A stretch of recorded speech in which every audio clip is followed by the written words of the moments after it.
Hello everyone, कैसे हैं आप लोग। I am Abhishek Saxena, the chemistry expert of defence services academy of Bhandara. आज हम लोग स्टार्ट करेंगे कुछ नया। तो बच्चों, क्या स्टार्ट करेंगे देखते हैं जल्दी से। तो मुझे आप लोग बताइए कि हम क्या पढ़ने वाले हैं। क्या दिख रहा है आप लोगों को? कुछ समझ में आया? नहीं समझ में आया? चलो आगे देखते हैं। अब यहां तो समझ में आ रहा होगा। अब आप लोग में से बहुत से लोग सोच रहे होंगे सर केमिस्ट्री के फैकल्टी है तो बम बनाना तो नहीं सिखा रहे अपने को। बच्चों, बम बनाना नहीं सिखाने वाले अपन। सबसे पहले आज के लेक्चर में हम थोड़ा सा इंट्रोडक्शन कर लेते हैं। अब तक बचपन से आप क्या पढ़ते आ रहे हो? क्या पढ़ते आ रहे हो बच्चों? तो अब बचपन से आप लोग पढ़ते आ रहे हैं साइंस। पढ़ते आ रहे ना। आप में से बहुत से बच्चे फर्स्ट क्लास से पढ़ते आ रहे हैं, कुछ बच्चे सेकेंड से पढ़ रहे होंगे, थर्ड से। अरे बच्चों, ईवीएस पढ़ा है ना आपने, एनवायरमेंटल साइंस, तो फर्स्ट क्लास से आपने साइंस पढ़ना चालू किया। तो आगे देखते हैं कि ये तो हमने कभी नहीं पढ़ा था साइंस में, राइट? क्या ये पढ़ा है आपने साइंस में? तो हम भी ऐसा एक्सपेरिमेंट हम क्लास में नहीं करने वाले बच्चों। टेंशन लेने वाली बात नहीं है ना। मजा आ रहा होगा कि इतना खतरनाक एक्सपेरिमेंट हम क्लास में नहीं करेंगे। बड़े होके अगर आप चाहो तो आप कर सकते हो ऐसा एक्सपेरिमेंट, घर पे नहीं करना। लेकिन तो आज हम स्टार्ट करेंगे समझना साइंस को। What is science?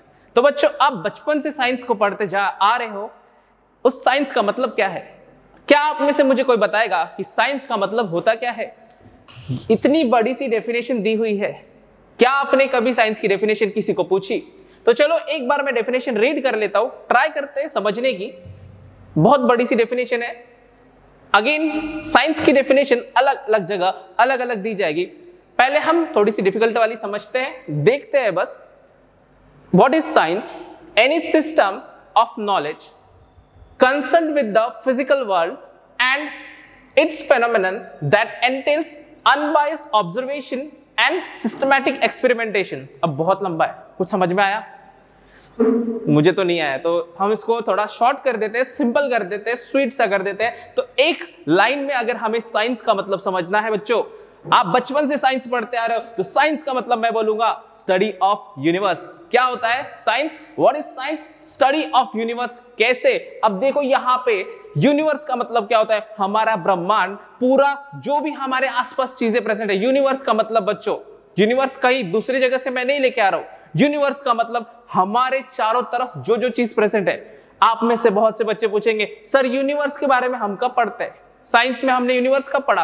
बच्चों, यूनिवर्स का वर्ड आपने पढ़ा, यूनिवर्स के बारे में पढ़ा है। तो सबसे पहले आपके सबसे करीबी का, आपके सबसे करीब कौन है बच्चों? सबसे करीब कौन है? दिल के करीब। दिल के करीब वाला नहीं पूछ रहे, जो आपके बॉडी के सबसे पास में है। हमारे लाइफ के लिए सबसे इंपॉर्टेंट है बच्चों। क्या है हमारे लाइफ के लिए सबसे इंपॉर्टेंट? तो एयर। हमने साइंस में एयर पढ़ा कि नहीं पढ़ा? आपने एयर पढ़ा कि नहीं पढ़ा? Remember that. याद आ रहा है कुछ कि एयर में ऑक्सीजन है, नाइट्रोजन है, कार्बन डाइऑक्साइड है और बहुत सारी अदर गैसेस है। इनके वजह से तो हम जिंदा है। तो एयर के बारे में आपने पढ़ा कि नहीं पढ़ा? चलो नेक्स्ट वन। एयर के बाद आपने वाटर के बारे में पढ़ा कि नहीं पढ़ा? मुझे बताओ, जो पानी, जिस पानी की वजह से हम जिंदा है, अगर आपको 2 दिन तक पानी नहीं मिले तो आपकी लाइफ खत्म हो जाएगी। यहां पर हमने वाटर के बारे में भी पढ़ा है। मतलब सबसे करीब एयर, उसके बाद वाटर, उसके बाद हमको हवा पानी से चैन नहीं मिला। खाने के बारे में भी आपने पढ़ा हुआ है, फूड के बारे में भी पढ़ा है। जो भी हमारे आसपास चीजें, उन सभी के बारे में हम पढ़ते हैं साइंस में। हम पढ़ते हैं लिविंग थिंग्स के बारे में। What are living things? Living things के बारे में आपने साइंस में पढ़ा है। जो भी लिविंग थिंग्स है, जो भी जिंदा है, जिनके अंदर लाइफ है, छोटे से छोटे लिविंग ऑर्गेनिज्म से, मतलब माइक्रो ऑर्गेनिज्म से लेकर आपने ह्यूमन बीइंग की बॉडी के बारे में भी पढ़ा है 10th क्लास तक के। क्या आपने पढ़ा है या नहीं पढ़ा? जल्दी से मुझे रिप्लाई करेंगे। एंड उससे भी छोटा, हमारी लाइफ चलती कैसे? डीएनए के बेसिस पे चलती है। आपने डीएनए का भी नाम सुना है। ये सब हम साइंस में पढ़ते हैं। मतलब हम हमारे सराउंडिंग में जितने चीजें हैं उनके बारे में पढ़ते हैं। जितने भी लिविंग थिंग्स हैं उनके बारे में पढ़ते हैं। उसके बाद हम पढ़ते हैं लिविंग थिंग्स में हमने लिविंग थिंग्स के बारे में पढ़ लिया। उसके बाद हमको रह के नहीं हो, मतलब इंसान को ना, मतलब हमको शांति से रह के नहीं होता है। अब कोरोना में हमको बोला है घर में शांति से बैठेंगे तो नहीं होगा, लेकिन लोग सुनते कहां है? सुनते हैं क्या आप लोग? नहीं सुनते। वैसे ही हमने लिविंग थिंग्स के बारे में पढ़ लिया। हमारे पास का एयर पढ़ लिया, वाटर पढ़ लिया, फूड पढ़ लिया, सब कुछ पढ़ लिया। लेकिन हमको चैन नहीं मिला। हम कहा अर्थ को छोड़ के, अर्थ छोड़ के हम चले गए मून पे, मून छोड़ के हम चले गए सन पे, सन छोड़ के हमने पूरा सोलर सिस्टम पढ़ लिया। मतलब हम नॉन लिविंग थिंग्स के बारे में भी पढ़ने लग गए। क्या बात समझ में आ रही? इन सभी चीजों में मतलब यहां पर हम बोल सकते हैं कि पूरे साइंस में जो मैंने आपको सिंगल लाइन बताया, one single line, that study of universe, मतलब कि पूरे ब्रह्मांड के बारे में हम पढ़ते हैं यहां पर साइंस में। तो छोटे से छोटे एटम से भी छोटा, एटम सबसे छोटा सब्सटेंस है, सेल छोटे से छोटा पार्टिकल है, उतने छोटे पार्टिकल से लेकर हम चले जाते हैं सन, सोलर सिस्टम, गैलेक्सी, पूरे यूनिवर्स के बारे में पढ़ने। मतलब साइंस में एक छोटी सी चीज से लेकर बहुत बड़े दुनिया तक हम पूरी की पूरी पढ़ाई करने वाले हैं। तो यहां पर आपको यह बात समझ में आ गई होगी कि science is the very big subject, and ऐसा नहीं है कि हम सब कुछ एक ही दिन में पढ़ने वाले हैं। रिमेंबर दैट हमने जो साइंस पढ़ा है थोड़ा थोड़ा करके कुछ सालों में, मतलब फर्स्ट में थोड़ा पढ़ा, सेकंड में थोड़ा पढ़ा, थर्ड में, फोर्थ में, फिफ्थ में, एंड ऐसे करते करते हम 11th में आ गए, और 11th 12th में भी हम थोड़ा ही पढ़ेंगे। ऐसा नहीं है कि इतना बड़ा जो साइंस का मैंने चार्ट बनाया है, एटम से लेकर प्लैनेट्स तक के, सोलर सिस्टम तक के, इतने छोटे से दिमाग में हमको भरना नहीं है। हम थोड़ा पार्ट पढ़ेंगे, उनको समझेंगे और उसे अप्लाई करेंगे अलग अलग जगह पर। लेकिन इसके लिए एक सबसे सिंपल सजेशन मैं आप लोगों को आज के पहले लेक्चर में देना चाहूंगा। एग्जाम्पल के तौर पे मैंने इस लॉकडाउन में आप लोगों को केक गिफ्ट कर दिया। क्या गिफ्ट कर दिया? केक गिफ्ट कर दिया। तो क्या बच्चों आप पूरा का पूरा केक एक साथ खा सकते हो? आप पूरा का पूरा केक एक साथ नहीं खा सकते। इसी का मतलब क्यों नहीं खा सकते? इतना बड़ा मुंह नहीं है हमारा, है ना? तो हम क्या करेंगे? हम उसको खाना तो है, हमको केक खाएंगे या नहीं खाएंगे? तो खाना है तो हम उस केक को कट करेंगे और छोटे छोटे पीसेस खा लेंगे। वैसे ही साइंस है बहुत बड़ा, लेकिन है तो हमारा यूनिवर्स जो हमारे आसपास प्रेजेंट है। इसका मतलब साइंस को भी तोड़ तोड़ के छोटे छोटे टुकड़ों में हम खा सकते हैं। एक साथ खाने जाओगे तो पेट खराब हो जाएगा, केक को एक साथ खाओगे तो पेट खराब हो जाएगा। वैसे ही अगर साइंस को या पढ़ाई को एक साथ खाने जाओगे तो पूरा का पूरा खराब हो जाएगा। इसी वजह से आपको रोज की पढ़ाई रोज ही कंप्लीट करना है। आज जो पढ़ाया उसका होमवर्क आज ही कंप्लीट करना है। मैं ये चीज आपको दोबारा नहीं बताऊंगा किसी भी वीडियो में। आज पहला लेक्चर है और पहले लेक्चर में आपको क्लियर करके दिया है कि जो आज पढ़ाया, जो भी जिस दिन पढ़ाया होगा उस दिन का होमवर्क उसी दिन कंप्लीट करो। कुछ डाउट है उसी दिन पूछो। बात क्लियर है? तो कहने का मतलब है it is very simple. Science बहुत सिंपल है। क्यों सिंपल है? क्योंकि जो हमारे आजू बाजू में उसी को तो पढ़ना है। क्या मैं आपको एलियन के बारे में पढ़ने बोल रहा हूं? नहीं, जो भी चीजें हमारे बुक में दी है वही पढ़ना है, तो आप तो वो पढ़ सकते हो। अब सबसे इंपॉर्टेंट पॉइंट यहां पर ऐसा आता है कि साइंस में सर आपने तो बोल दिया साइंस में हम पूरा यूनिवर्स पढ़ते हैं, तो यूनिवर्स पढ़ते हैं इसका मतलब हम क्या सब कुछ पढ़ेंगे? तो बच्चों ऐसी बात नहीं है। हम साइंस में सब कुछ नहीं पढ़ते हैं। साइंस में हम वो चीजें पढ़ते जो हमको समझ में आती, जो हमको समझ में नहीं आती वो नहीं पढ़ते। जैसे कि things which we can understand that we study in science। Science में हमने वही चीजें पढ़ी जो हमको समझ में आई, जो भी हम लोगों को हमारे दिमाग से समझ में आती है। लेकिन हमने ऐसी चीजें नहीं पढ़ी जो हमारे दिमाग के परे है। ना तो कभी आपने चैप्टर पढ़ा है गॉड के ऊपर, कभी आपने चैप्टर पढ़ा है क्या? आपने घोस्ट के ऊपर चैप्टर पढ़ा है? नहीं पढ़ा। साइंस में तो नहीं पढ़ा होगा, लैंग्वेज छोड़ देते हैं, लैंग्वेज फिक्शियस होता है। लेकिन साइंस में आपने कभी नहीं पढ़ा होगा इस टाइप के चैप्टर, बिकॉज ये हमारे दिमाग के पर है। तो हमारे दिमाग को जो समझ में आता है वही साइंस में पढ़ने वाले। इसका मतलब अब आप में से बहुत से बच्चे होंगे जिनको साइंस हार्ड लगता होगा, तो मैं आपको कहना चाहूंगा साइंस बिल्कुल हार्ड नहीं, सबसे सिंपल है। बिकॉज साइंस इज क्या है? साइंस हमारी लाइफ है, हमारे यूनिवर्स है। जो भी हमारे यूनिवर्स में वही साइंस है। Is it clear? यहां तक के पॉइंट क्लियर है? तो अब आगे मैं बढ़ता हूं और आपको बताना चाहूंगा कि ये जो साइंस है, जैसे कि मैंने आपसे पहले ही कहा कि साइंस छोटे से छोटे पार्टिकल से लेकर पूरे यूनिवर्स की पढ़ाई है। इतनी सारी चीजों को पढ़ना एक सब्जेक्ट में पॉसिबल नहीं है। अगर मैंने आपको पहले से लेकर 10वीं तक की जितनी भी बुक्स है एक साथ चिपका दी और आपको बोला पढ़ ले बेटा, एक साल में पढ़ ले, क्या आप उन्हें पढ़ पाओगे?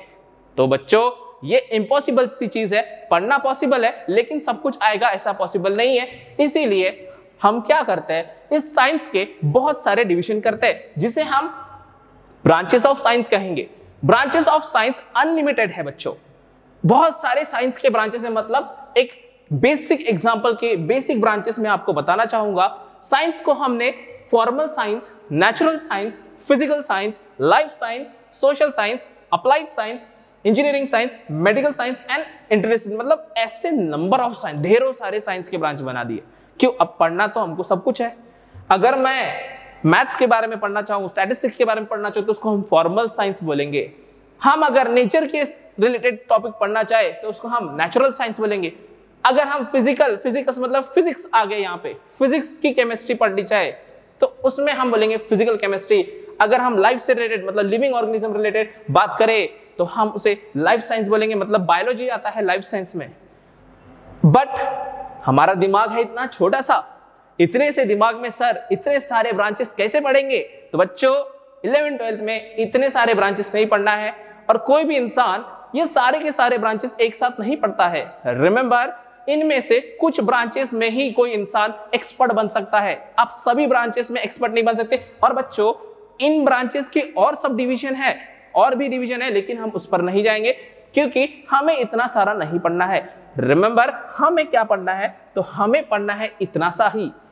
जो हमारे पार्टीशन थे ब्रांचेस ऑफ साइंस, उसमें से भी हम अंदर आ गए, और उसके अंदर भी हम 4 ही साइंस के पार्ट पढ़ने वाले हैं। अब देखो बच्चों, इसमें मैंने सोशल साइंस नहीं लिखा, जो कि आपके एनडीए और यूपीएससी और एमपीएससी के लिए भी इंपॉर्टेंट सब्जेक्ट है, लेकिन वो सब्जेक्ट आप 10th तक पढ़ चुके हैं और वो एक जनरल नॉलेज का सब्जेक्ट है। आप वो generally day to day life में गेन करते हैं, लेकिन ये सब्जेक्ट्स आपको बुक से थ्योरेटिकल पढ़ना पड़ेगा। जैसे कि हमारे पास 4 सब्जेक्ट आते हैं 11th और 12th साइंस स्ट्रीम लेने वाले बच्चों के पास में। जैसे कि 4 सब्जेक्ट है हमारे इंपॉर्टेंट वाले, मैथ्स, मैथमेटिक्स जिसे हम कहते हैं, दूसरा है फिजिक्स, तीसरा है बायोलॉजी, चौथा है केमिस्ट्री। अब बच्चों मैंने ये सीक्वेंस लिखा है। अब आप बोलेंगे सर आप तो केमिस्ट्री फैकल्टी हो, आपने केमिस्ट्री को रैंक 1 देना चाहिए। तो बच्चों मेरे हिसाब से केमिस्ट्री रैंक 1 ही है। कैसे? देखते। अब देखो मैथ्स जो है वो मैथ्स तो इंसान ने बनाया ना। अब देखो ये पेन है, आप बोलेंगे इसका एक पेन है, क्या यहाँ लिख कर आ रहा है एक पेन है? नहीं लिख के आ रहा। अगर यहाँ पे बेंचेस है, आपके हमारे क्लासरूम में 10 बेंच है, तो क्या बेंच में लिखा होता है 1 2 3 4 लिख के आता है? नहीं लिख के आता। मतलब मैथमेटिक्स हमने खुद हमारे सुटेबिलिटी के लिए बनाया है। दूसरा फिजिक्स बच्चों, अब न्यूटन ने बोला ग्रेविटेशन है, मैं ऐसा नहीं बोलता कि नहीं है, लेकिन बच्चों फिजिक्स भी एक मैनमेड सब्जेक्ट है। मैनमेड सब्जेक्ट का मतलब, अब देखो यहाँ पे ग्रेविटेशन है, फोर्स अप्लाई। अब मैंने फिजिक्स बोलता है कि ये पेन को उठा रहा हो तो फोर्स लग रहा है, तो मुझे एक क्वेश्चन है कि फोर्स कहाँ लिख के आ रहा है? बच्चों मुझे बताओ, मैंने इस पेन को उठा लिया तो क्या यहाँ फोर्स लिख के आ रहा है? नहीं लिख के आ रहा। ये एक मैनमेड, हमने हमारी समझ के लिए बनाया कि ये पेन ऊपर कैसे जा रहा है, ये पेन नीचे कैसे गिर रहा है, ये हमारे समझ के लिए फिजिक्स बनाया गया है। थर्ड है बायोलॉजी, जो कि मेरे रैंक में 2nd नंबर पे आता है। ये उल्टा रैंक लिखा है मैंने, 2nd नंबर पे आता है बायोलॉजी मतलब हमारी बॉडी के बारे में हमें पढ़ना है। क्या हम जिंदा कैसे हैं, हमारे आजू बाजू के लिविंग ऑर्गेनिज्म कैसे काम करते हैं, प्लांट्स कैसे काम करते हैं, एनिमल्स कैसे काम करते हैं। लेकिन बच्चों हमारी बॉडी किससे बनी है? पानी से बनी है। हमारे बॉडी के अंदर क्या होता है? ब्लड घूमता है। हमारे बॉडी का, हम सांस लेते हैं, ऑक्सीजन अंदर जाता है, हम खाना खाते हैं, रेस्पिरेशन करते हैं। आपने 10th क्लास में पढ़ा लाइफ प्रोसेसेस। कैसे होती है लाइफ प्रोसेस? अपने आप सपने में हो जाएगी? नहीं बच्चों, उसके लिए केमिस्ट्री काम करती है। उस केमिस्ट्री को हम बोलते हैं बायोकेमिस्ट्री। तो आ गया ना केमिस्ट्री, मतलब बायो में भी केमिस्ट्री आ गया, सब तरफ केमिस्ट्री आ गया। तो मेरे हिसाब से केमिस्ट्री रैंक 1 है, क्योंकि बिना केमिस्ट्री के ना तो मैं यहाँ रहता ना तो आप वहां रहते। बात समझ गई? तो this is will talk about the finally chemistry.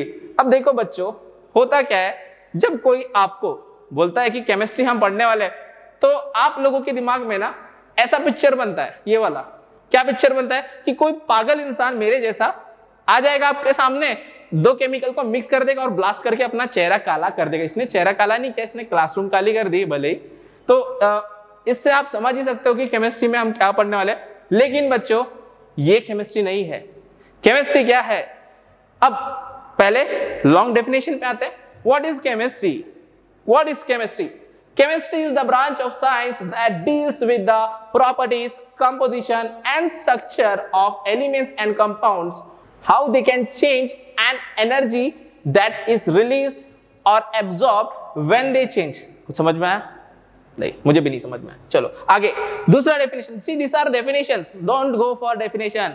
3 idiots का पता है ना आपको, डेफिनेशन रट्टा मार के कुछ आगे नहीं बढ़ सकता। कॉन्सेप्ट को समझो, उसको अप्लाई करो। तो दूसरा डेफिनेशन पढ़ लेते, लेकिन डेफिनेशन जानना जरूरी है। ऐसा नहीं कि आपको डेफिनेशन छोड़ना है, पर रट्टा मारना गलत है। Then chemistry is the science of molecules and their transformation. It is the science not so much of 100 elements. बच्चों ये बड़ा प्यारा डेफिनेशन लगता है मुझे। Chemistry is not the science of 100 elements but of the infinite molecules that may be built from them. मतलब बच्चों इसका मतलब मैं आपको बताना चाहूंगा कि जो केमिस्ट्री है, हमारे केमिस्ट्री में हमारे पास 100 एलिमेंट्स मिल चुके हैं। नॉन 100 एलिमेंट्स, 118 एलिमेंट हमारे पास पीरियोडिक टेबल में। इन 118 एलिमेंट को पढ़ना हमारी केमिस्ट्री नहीं है बच्चों। 118, अगर मैं आपको क्वेश्चन पूछूं क्या आप 118 एलिमेंट पढ़ सकते हो, तो आप बोलोगे पहले नहीं। लेकिन मैं दूसरा क्वेश्चन पूछता हूं बच्चों, 118 एलिमेंट्स अगर एक दूसरे के साथ कंबाइन करेंगे और करोड़ों मॉलिक्यूल्स बनाएंगे, करोड़ों कंपाउंड्स बनाएंगे, तो बच्चों मुझे बताओ करोड़ों कंपाउंड्स पढ़ना इजी है कि 100 एलिमेंट्स पढ़ना इजी है? तो आप मुझे बताओगे 100 एलिमेंट्स पढ़ना इजी है। बात समझ में?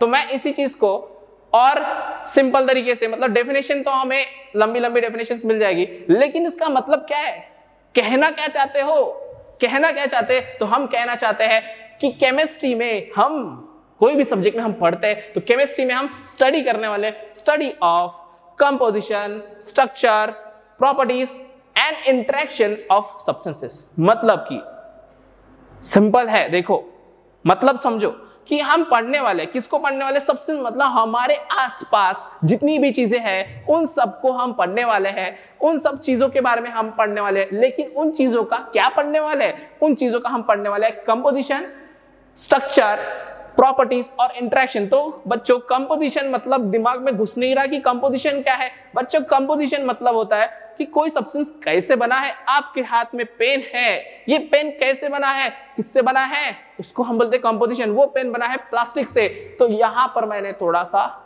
जादू करने की कोशिश की है। तो स्ट्रक्चर, पहला तो कंपोजिशन कि वो किससे बना है, और वो अगर वो सपोज हमको पता चल गया कि वो प्लास्टिक से बना है, अगर मैंने आपको बता दिया कि पेन प्लास्टिक से बना है, तो आप लोग बोलोगे कि सर वो प्लास्टिक से बना है तो प्लास्टिक कैसा रहता है? तो देखो ऐसा लाइन से लगता है, सीधा सीधा लाइन में रहता है, कि ट्रायंगल ट्रायंगल बनता है, कि स्फीयर बनता है, क्या बनता है? तो हम केमिस्ट्री में कंपोजिशन और स्ट्रक्चर दोनों की बात करेंगे कि मतलब वो सब्सटेंस कैसा बना है और उस सब्सटेंस का स्ट्रक्चर कैसा है। पहला किससे बना है और स्ट्रक्चर कैसा है। दूसरा हम उसके प्रॉपर्टीज एंड इंटरेक्शन। तो बच्चों प्रॉपर्टीज, व्हाट इज प्रॉपर्टीज? आपने मेटल्स की प्रॉपर्टी पढ़ी, ductile, malleable, good conductor, bad conductor, जो भी है, नंबर ऑफ प्रॉपर्टी, हार्ड है। तो प्रॉपर्टीज मतलब वो सब्सटेंस कैसा बिहेव करता है, वो हम पढ़ते हैं प्रॉपर्टीज में। एंड इंटरेक्शन, तो इंटरेक्शन मैडम पढ़ रही है यहाँ पे, ज्यादा मैडम की तरफ देखो मत, है ना, पढ़ाई पे ध्यान देते हैं हम लोग। So interaction, what are the interaction? Interaction मतलब अगर मैंने एक सब्सटेंस को दूसरे सब्सटेंस के पास ला लिया तो क्या होगा? तो गड़बड़ हो जाएगा ना, केमिकल लोचा हो जाएगा। केमिकल लोचा नहीं करना है हमको। बढ़ते हैं आगे, मतलब प्रॉपर्टीज एंड इंटरेक्शन पढ़ेंगे हम लोग यहाँ पर। Structure, composition, structure, properties and interaction. तो ये हुई हमारी व्हाट इज केमिस्ट्री। लेकिन इस केमिस्ट्री के भी बहुत सारे ब्रांचेस हैं। अब देखो केमिस्ट्री बहुत बड़ी सब्जेक्ट है, it is very vast subject, not a small subject, not a joke. But हमारा दिमाग तो बेचारा छोटा सा है, तो हम ज्यादा नहीं थोड़ा थोड़ा पढ़ेंगे। तो पहले हम केमिस्ट्री को डिवाइड कर लेते हैं। हमारे पास बहुत सारी केमिस्ट्री है, मैंने यहाँ पे जस्ट 4-5 नाम लिखे हैं, लेकिन और भी बहुत सारे, जियो केमिस्ट्री, बहुत सारी केमिस्ट्री होती है। तो हमारे काम की कौन सी है? फिजिकल केमिस्ट्री, पहला फिजिकल केमिस्ट्री, ऑर्गेनिक केमिस्ट्री, तीसरा inorganic chemistry, fourth analytical chemistry and fifth biochemistry. अब नाम तो सुना ही होगा। पहला हम बात करेंगे फिजिकल केमिस्ट्री।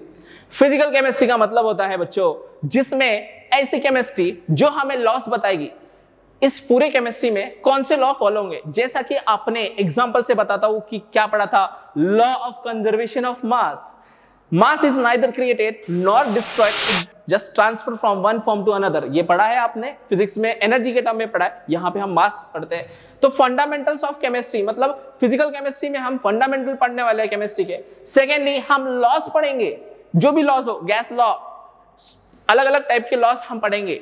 वो सारे लॉस हमारे फिजिकल केमिस्ट्री में आएंगे और प्रिंसिपल्स, जो भी बेसिक प्रिंसिपल्स है हमारी केमिस्ट्री के, तो इस तरीके से हमें इजी वे में, इजी पीजी वे में हमको फिजिकल केमिस्ट्री पढ़ना है। That is one part. See अब हम तीन ही केमिस्ट्री की बात करेंगे, फिजिकल केमिस्ट्री, ऑर्गेनिक केमिस्ट्री और इनऑर्गेनिक केमिस्ट्री। ये तीन हमारे 11th-12th के सिलेबस में आएंगे। फिजिकल केमिस्ट्री समझ गया, बेसिक है। सेकेंड है हमारा ऑर्गेनिक केमिस्ट्री। तो बच्चों ऑर्गेनिक का मतलब क्या होता है? ऑर्गेनिक का मतलब होता है ऑर्गेनिज्म। तो ऑर्गेनिक केमिस्ट्री में हम पढ़ने वाले हैं कंपाउंड्स फ्रॉम लिविंग ऑर्गेनिज्म। जो भी लिविंग ऑर्गेनिज्म से हमको कंपाउंड केमिकल्स मिलेंगे वो केमिकल्स हम ऑर्गेनिक कंपाउंड में पढ़ते हैं। और बच्चों लिविंग ऑर्गेनिज्म में जो भी केमिकल्स है लगभग मैंने ऐसा बोला नहीं, सारे, लगभग सारे केमिकल्स कार्बन कंपाउंड्स है। देखो कार्बन के बारे में बेसिक आपने 10th में पढ़ा है। तो carbon and its compound, carbon कैसे बॉन्ड बनाता है, इस तरीके के अलग अलग स्ट्रक्चर बनाता है, नंबर ऑफ कंपाउंड्स बनाता है, और ये सारे कंपाउंड हमें लिविंग ऑर्गेनिज्म से मिलते हैं। That is organic chemistry. So next one है हमारा लास्ट वन, जो कि लिटिल बिट थ्योरेटिकल है, पूरा का पूरा ये इनऑर्गेनिक केमिस्ट्री। अब बच्चों हमने फिजिकल केमिस्ट्री में बेसिक पढ़ लिया, ऑर्गेनिक केमिस्ट्री में ऐसे केमिकल्स पढ़ लिए जो लिविंग थिंग से आते हैं। अब बच्चों जो नॉन लिविंग थिंग से अभी तो कुछ मिलता होगा ना, सब कुछ लिविंग से मिलता, तो फिर हम तो हवा पानी सब तो गायब ही कर देते हम लोग, हम तो इतने शैतान है, हवा पानी गायब कर देते ना। लेकिन हमें नॉन लिविंग से भी सब कुछ मिलता है। तो ये पूरा पीरियोडिक टेबल पढ़ना मतलब इनऑर्गेनिक केमिस्ट्री। मतलब इनऑर्गेनिक केमिस्ट्री में हम ये पूरा periodic table, metals, non metals, ionic compound, covalent compound mostly हम ऑर्गेनिक में पढ़ेंगे, लेकिन आयनिक कंपाउंड और उनकी प्रॉपर्टी, मतलब compound from non living thing या फिर विदाउट कार्बन कंटेनिंग कंपाउंड। अब बच्चों ऐसा जरूरी नहीं कि सारे के सारे नॉन कार्बन, देखो कार्बन डाइऑक्साइड भी इनऑर्गेनिक में आएगा, क्योंकि कार्बन डाइऑक्साइड लिविंग ऑर्गेनिज्म से नहीं मिलता है, मतलब हम रिलीज करते हैं लेकिन नेचर में वो पहले से ही प्रेजेंट है। तो वैसा भी कंपाउंड हम इनऑर्गेनिक केमिस्ट्री में पढ़ेंगे। तो बात समझ में आ गई, फिजिकल केमिस्ट्री में हम बेसिक पढ़ेंगे, ऑर्गेनिक में हम लिविंग थिंग के कंपाउंड्स पढ़ेंगे, इनऑर्गेनिक में नॉन लिविंग वाले कंपाउंड्स पढ़ेंगे। ठीक है, अब आज का मेन क्वेश्चन कि सर केमिस्ट्री क्यों पढ़े केमिस्ट्री, बताओ मुझे। तो सुबह उठकर इस प्यारे से बच्चे के जैसे ब्रश किया आपने, इसके जैसे सेम टू सेम नहीं करना है, लेकिन ब्रश तो किया होगा। वो ब्रश किससे बना है? वो जो पेस्ट आपने यूज किया वो पेस्ट किससे बना है? आप नहाए सुबह उठकर तो जो आपने साबुन यूज किया वो साबुन किसका बना हुआ है? तो बच्चों वो सब केमिस्ट्री की देन है। मतलब कि आपके आसपास whatever present near you is the gift from chemistry। मतलब आपके आसपास जो भी चीज प्रेजेंट है, आपके हाथ में पेन होगा जिससे आप नोट डाउन कर रहे होंगे, वो पेन किसका बना है? प्लास्टिक केमिस्ट्री से बना है। आपने कुछ खाना खाया तो वो कहां से आया? खेती से आया। खेती में इतनी सारी एग्रीकल्चर कैसे होती है? फर्टिलाइजर यूज करके, फर्टिलाइजर केमिकल है। बुक में पढ़ रहे हो आप, ये बुक कैसे बनती है? बुक कैसे बनती है बच्चों? आप छोटा सा नोटबुक दुकान से लेके आते हो, उसको जमीन में गाड़ देते हो, उसका पेड़ उगता है, फिर आप किताबें तोड़ के फिर उस पे लिखते हो? नहीं ना, पेड़ काट कर उसकी केमिकल प्रोसेसिंग करते हैं, केमिस्ट्री आती है वहां पर, और फिर वो बुक्स बनती है। और लास्टली मतलब इसमें बोटल्स, मतलब बोतल मतलब गलत वाली बोतल मत समझो, जो पानी की बोतल है या इस तरीके की बोतल्स है वो भी हमें प्लास्टिक की बोतल्स है, मेटल की। तो ये सब चीजें हमें केमिस्ट्री की देना है। ये एग्जांपल मेरा प्यारा सा मतलब फेवरेट सा एग्जांपल है। रास्ता दिख रहा है आप लोगों को, यहाँ पर गाड़ी चलती है रास्ते पे, रास्ता कैसे बनेगा? क्योंकि वहां पे डांबर कोल टार से बनेगा। बाइक के टायर्स रबर से बने, वो भी केमिस्ट्री। बाइक किससे बनी है? फाइबर से बनी है, फाइबर भी केमिस्ट्री। हमारे कपड़े, हमारा हेलमेट, हमारे चश्मा, हर चीज, आप ऐसा कोई भी चीज नहीं है, मुझे ऐसे कोई भी चीज बताओ जो केमिस्ट्री के बिना बनता है। तो दुनिया में जितनी भी चीजें प्रेजेंट है हमारे आसपास, जो चीज हम यूज करते हैं वो केमिस्ट्री के बिना काम नहीं करता। ओके, तो यहां पर इतनी चीजें about the chemistry, this is about the importance of chemistry. And आज के लेक्चर में हम इतने ही पॉइंट्स कवर करने वाले थे, मतलब basic introduction about science and what is chemistry and what is the importance of chemistry. And science और केमिस्ट्री बहुत सिंपल है और इस तरीके से हमें कंप्लीट करना है। तो आज का लेक्चर मैं यहीं पे स्टॉप करता हूं और आई होप कि आपको ये वीडियो पसंद आया होगा। अगर कोई भी डाउट हो तो आप मुझे कॉन्टैक्ट कर सकते हैं।